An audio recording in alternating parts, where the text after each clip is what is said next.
Ivan Gunawan kembali menjadi sorotan usai menunjukkan momen kemunculan artis Desy Ratnasari di kamar pribadinya. Penampilan Ibu Nasiwa Natania Hamzah itu bahkan berhasil membuat pangling setelah cukup lama vakum. Ya, memang usai menjadi politikus dan berkarir sebagai anggota DPR RI, Desy Ratnasari perlahan mulai meninggalkan dunia hiburan.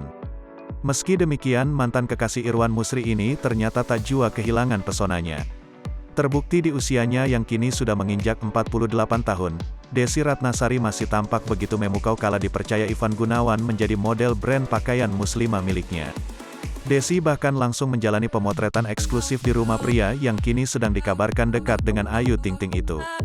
Mengenakan setelan dari brand Ivan Gunawan Private, Desy berpose bersama seorang model lainnya di pinggiran kasur kamar pribadi Ivan Gunawan.